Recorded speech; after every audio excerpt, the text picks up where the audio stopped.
Então, continuando com o estudo da análise de circuitos em regime permanente com excitação senoidal. Então, aqui nós vemos a representação para uma fonte de tensão senoidal e para uma fonte de corrente senoidal.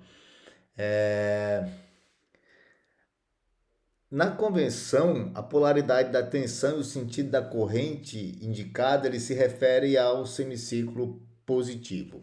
Então, apesar de aparecer esse tio aí representando a onda senoidal, né, que na minha concepção seria a maneira mais adequada de representar uma fonte de excitação senoidal, os autores eles não utilizam essa convenção, tá? Então, raramente vocês vão ver um autor que utiliza esse tio aí para indicar que a fonte é alternada. O que ele realmente vai utilizar é que o valor do sinal é um sinal senoidal, é um sinal consenoidal, ou ele é uma exponencial, ou ele é um fasor, ok? Mas fica aí a representação e vamos em frente. Então vamos ver aqui circuito RL com excitação senoidal. Então, como eu tinha comentado com vocês, essa figura aqui, ela foi retirada de um autor, né? Um autor que nós utilizamos na nossa disciplina como uma das referências. E percebam que a representação dele é realmente essa. Ele coloca lá, ó, Vm cosseno de ômega t. E a gente sabe que é uma fonte de senoidal, cuja excitação é senoidal. E eu vou inicialmente, né, a gente vai analisar inicialmente circuitos RL e circuitos RC no domínio do tempo. Então vou fazer toda a análise aqui no domínio do tempo, não se assustem, porque a gente vai realmente adotar a análise no domínio da frequência, com a utilização de fasor. Só que eu sempre procuro mostrar essa abordagem, né, para que vocês tenham condições de comparar o quão mais simples é quando se utiliza a solução no domínio da frequência, com a utilização dos fasores, com a utilização da impedância complexa, ao invés de realizar a análise do domínio do tempo, ok? Então esse circuito aí é um circuito RL série com excitação senoidal. Então o que a gente pensa de imediato como uma forma de resolver esse circuito? É aplicar LKT à malha, ok? Então se eu aplicar LKT a essa malha, eu tenho essa equação aí.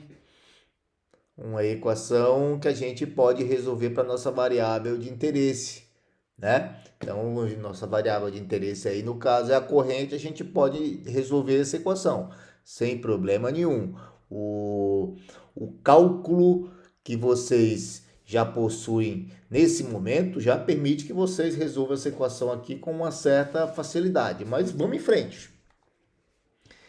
Então, por tentativa, estima-se que a solução para a corrente seja a soma de uma função cosseno com uma função seno. Então, isso aqui é uma abordagem clássica quando se vai resolver uma equação diferencial. Então, eu vou considerar que de t é A cosseno de ômega t mais B seno de ômega t, ok?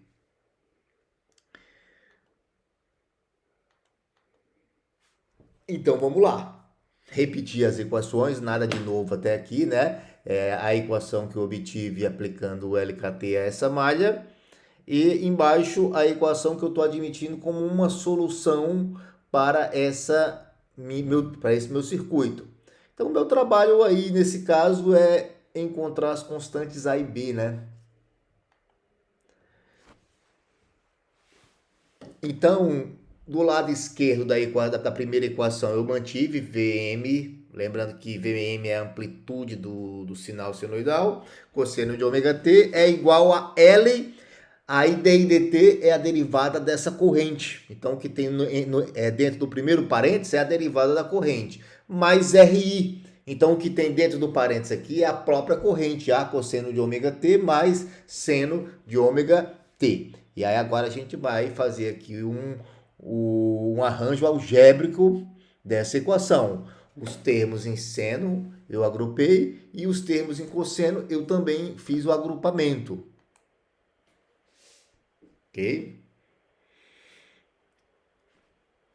Então, de tal forma que, olha só, se eu comparar o lado esquerdo da equação e o lado direito, do lado esquerdo eu tenho um termo em cosseno e multiplicando esse termo em cosseno eu tenho Vm. Do lado direito eu também tenho um termo em cosseno. Só que multiplicando esse termo em cosseno eu tenho L, a indutância, B, a minha constante, ômega, a frequência angular, mais R, a resistência, e A, a constante. Então, eu igualo esses dois termos que estão multiplicando o sinal cossenoidal. E o sinal senoidal do lado direito da equação, ele não aparece do lado esquerdo, mas eu posso inserir matematicamente ele, é só multiplicar por zero, ok? Então, tudo que está em parênteses multiplicando o sinal senoidal é igual a zero. Então, aqui eu já tenho duas equações que me permitem agora determinar minhas constantes A e B. Ok? Então, aqui eu tenho as constantes A e B obtidas através dessas duas equações. Então, substituindo na equação, eu chego a essa expressão para a corrente, né? I de T é igual a R, V máximo, sobre R ao quadrado mais ômega L ao quadrado cosseno de ômega T, mais ômega L, V máximo, sobre R ao quadrado mais ômega L ao quadrado, seno de ômega T.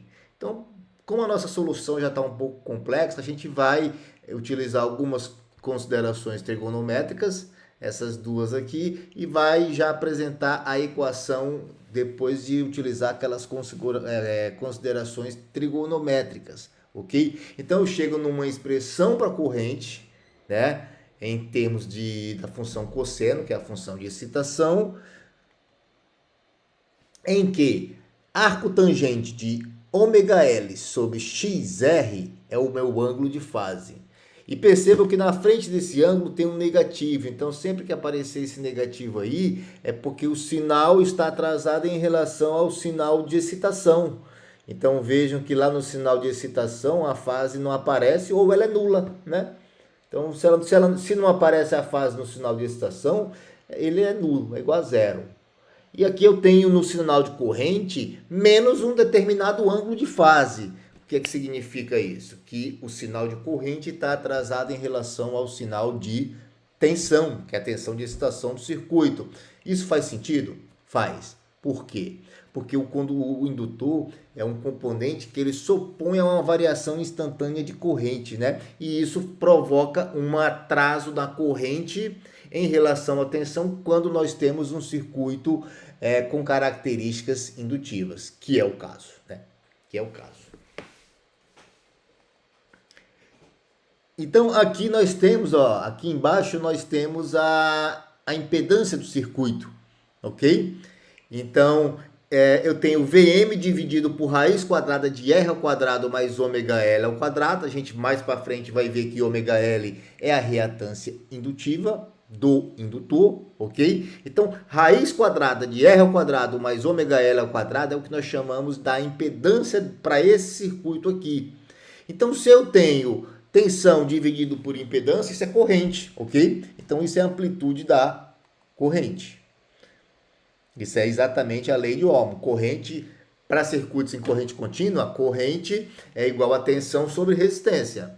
Para circuitos em corrente alternada, a corrente é tensão dividido por impedância, ok?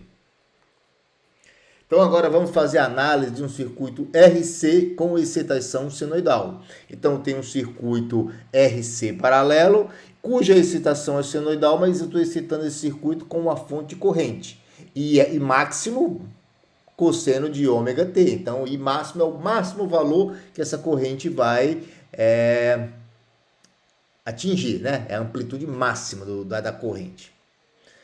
Então, quando eu vejo um circuito como esse, um circuito paralelo sendo excitado por uma fonte de corrente, isso já me remete imediatamente à LKC, Lei de Kirchhoff para as correntes, né? A soma das correntes em um nó é igual a 0. Então eu chego nessa equação, ó.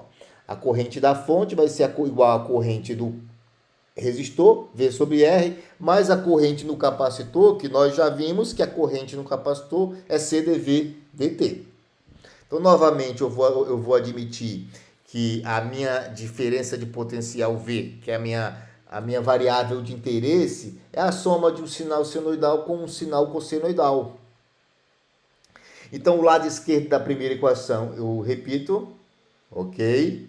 Aí eu tenho V sobre R e tenho C dV dt. Então, o que aparece no primeiro parênteses à direita da igualdade é exatamente a derivada daquele sinal de tensão. Aí agora eu posso agrupar os termos em seno com os termos de cosseno e fazer igualar o que tem do lado esquerdo com o lado direito da equação. Então, percebam que do lado esquerdo eu tenho IM multiplicando o sinal cossenoidal. E do lado direito eu tenho capacitância, frequência angular, constante B, mais constante A sobre R, tudo isso multiplicando o sinal cosseno. Então, eu vou igualar IM a primeira expressão do parênteses e a segunda expressão do parênteses a gente vai igualar a 0.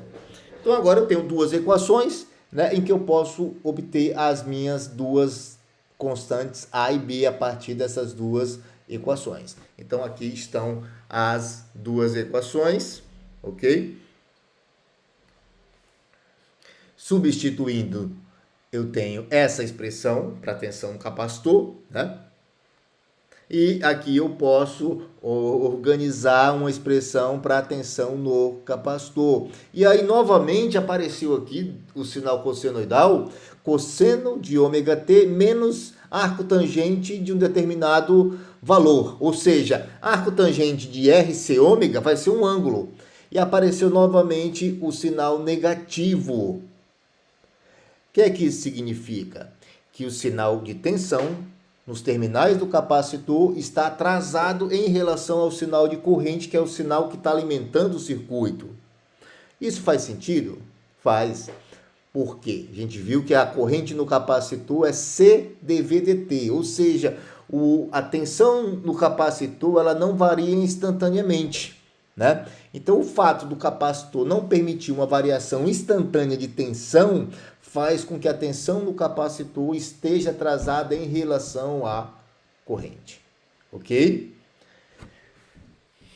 Então, turma, nessa videoaula eu trouxe toda a análise do circuito RL com excitação, o circuito RL série com excitação senoidal e agora o circuito RC paralelo com excitação senoidal. Na próxima videoaula eu vou postar aqui alguns exercícios, a gente ainda vai resolvê-los no domínio do tempo, e aí depois a gente entra com o conceito de fasor, impedância complexa e vamos trabalhar basicamente no domínio da frequência. Então agradeço por terem assistido o vídeo até o final, até o próximo.